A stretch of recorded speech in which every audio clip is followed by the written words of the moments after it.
Hello everybody and welcome to a very rainy Rivervale house here in central Brighton. My name is Jack the Lad, radio presenter and very proud ambassador for Rivervale Leasing, and I'm here today to take you for another drive in another fully electric car, and this one is quite a big deal. We're going to talk about that a little bit more in just a moment, but it is the all-new VW ID.3. Now between you, me and the gatepost, I don't know what the dot stands for, but if I was going to speculate, I'm going to say decimal point. This is big for Volkswagen. It is their first foray into the world of fully electric. We've had the e-Golf a few years ago, but this is a big deal for them because Volkswagen, I think, and car lovers and fans of motor vehicles will agree that they've got quite a lot to stand up for here because of Dieselgate. Shh, we can't mention it too much in case we get sued and stuff. Maybe they'll hunt us down and try and get us. If you don't know what Dieselgate is, do look it up. But essentially, a few years ago, Volkswagen were caught telling a little bit of a small fib about their diesel emissions. So, a big opportunity for Volkswagen to right some wrongs with their first fully electric fleet of cars. And this is what I'm taking out today, the ID.3.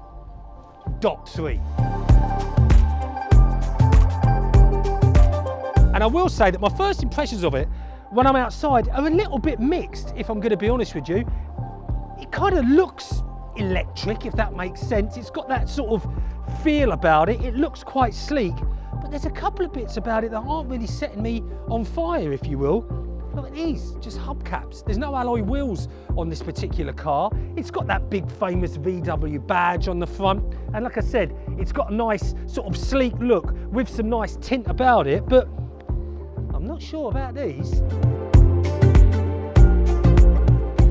So here we go then, inside now, the new VW ID.3, and my first impressions when I sit in the car, I'd say are actually fairly similar to how I felt about it outside.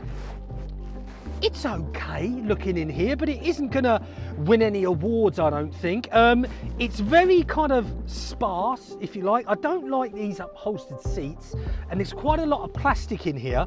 2 screens for you to help you on your journey. One in front of you on the steering wheel, which I'm assuming is gonna have your speed and your range and whatnot with your charge. And then your entertainment stroke comfort console is here in front of me. That's about 10 inches, that screen. It's a fairly big screen, but everything seems a little hidden. It's a bit odd. I've only just realised that the gears to put it into drive, park, reverse and whatnot are up here, and I couldn't see that at first. And I had to have a search for my temperature controls for the aircon. So it looks sleek inside, which is good, but it's a bit blur. You know, it's not what you would expect from a manufacturer like Volkswagen, where you would think you were going to get in and all this stuff was going to jump out at you. But listen, I guess really that's all by the by because it's a motor car, so an electric car. So the thing that is most important is how it drives. It's spacious, it's comfortable. No matter how much I feel about the design of these seats, they're comfortable seats. There's lots of room in the back, 3 adults, no problem at all. And it has got a lovely, lovely big boot as well. So for the size of the car, there's lots of space. The driving position is nice. The interior, just a tad underwhelming, I would say. But the most important thing is how it drives. So let's find out. So the first things that you notice about the ID.3 when you start driving it is that, like most new electric cars, or fully electric cars, certainly the ones I've driven, thank you Mr. Tesco man, is that it's responsive. You know, you put your foot down and it goes. They're not sluggish, these cars. They're built so well that they do move. You'll get from 0 to 62 in around about 7 seconds. You're not setting the world on fire with that. And flat out, at full tilt, it'll go 99 miles per hour, which is plenty because the speed limit here in the United Kingdom is 70 miles an hour, don't you know? But in these little residential areas, it feels nice. I mean, it's comfortable, the driving position is nice. It's got everything inside it that you would want or you would expect in a brand new car in 2021. So obviously your music, your phone. It's nice, it's beautiful and quiet. You've got your heated seats in here, your heated steering wheel, and all that sort of stuff. But yeah, you've got one of these screens, which I've never been a massive fan on, where your speed and your range and stuff like that that you get in your fully electric cars, how many miles you've got, is right in between the steering wheel. So to get it perfect, you've got to move this. Come on, darling. Why does anybody choose a yellow Duke to drive in? Look at that. Horrible, isn't it?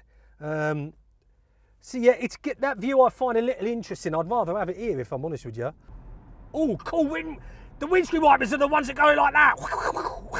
The opposite way. That's always a laugh, isn't it? Wants to go. No doubt about that. It goes. It's only going to give you 99 miles an hour, which, as I say, is fast enough. We all know that. But it responds well when your foot goes down. It's nice. Got a bit of Golf GTI poke about it. Get in there. Oh, yes. That was peace with no trouble at all. But then you came my way. And a feeling unknown touched my heart, made me want you to stay. Bit of Gene Pitney, Mark Allman, get in there. Sound system's good, and that's important. Bloke in a rubbish truck there giving it a really weird look.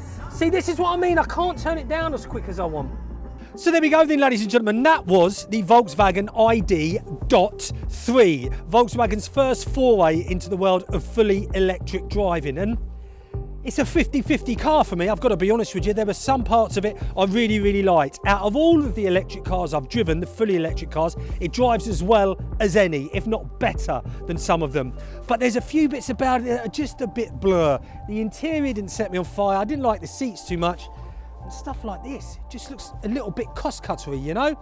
But Volkswagen have got a lot to answer for after what happened a few years ago with Dieselgate.